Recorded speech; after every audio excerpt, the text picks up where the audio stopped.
36 जिल्हे, 36 बातम्या. News G9 Maharashtra. उत्तर तुमच्या प्रश्नांची.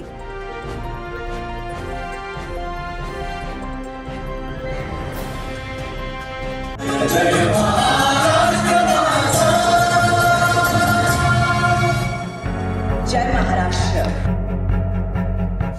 शासनाकडून दिले जाणारा डॉक्टर बाबासाहेब आंबेडकर समाजभूषण पुरस्कार कळवण तालुक्यातील देसराणे येथील रहिवासी भगवान खरे यांना प्रदान करण्यात आला. यांना हा पुरस्कार मुंबई येथे राज्याचे मुख्यमंत्री एकनाथ शिंदे, उपमुख्यमंत्री देवेंद्र फडणवीस, उपमुख्यमंत्री अजित पवार तसेच आयुक्त ओमप्रकाश बकोरे यांच्या हस्ते देण्यात येऊन भगवान खरे यांना गौरवण्यात आले. सामाजिक न्याय आणि विशेष सहाय्य विभागाच्या वतीने समाज कल्याण क्षेत्रात परमपूज्य शेषराव महाराज व्यसनमुक्ती संघटना शिरपूर बुलढाणा यांच्या माध्यमातून हजारो लोकांना व्यसनमुक्त होण्यासाठी प्रवृत्त केले आणि भव्य दिव्य कळवण, सुरगाणा पेठ, दिंडोरी, देवळा अशा मोठ्या स्तरावर मेळाव्याचे आयोजन करून त्या ठिकाणी परमपूजनीय शेषराव महाराजांचे उत्तराधिकारी संतोष महाराज यांना आमंत्रित करून लाखो लोकांची व्यसनमुक्ती करण्यात प्रवृत्त केले. अशा उल्लेखनीय कार्य करणाऱ्या समाजसेवक व्यक्तींना दरवर्षी विविध पुरस्कार देऊन सन्मानित करण्यात येते.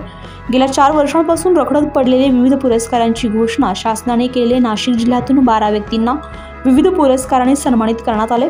यामध्ये एकमेव कळवण पेठ, सुरगाणा, देवळा, मालेगाव तालुक्यातील देसराणे येथील रहिवासी भगवान खरे यांनी सामाजिकदृष्ट्या केलेल्या उल्लेखनीय कामगिरीमुळे त्यांना डॉक्टर बाबासाहेब आंबेडकर समाजभूषण पुरस्कार देऊन सन्मानित करण्यात आले. त्यांना मिळालेल्या मानाच्या पुरस्कारामुळे कळवण तालुक्यातून त्यांच्यावर अभिनंदनाचा वर्षाव होतोय.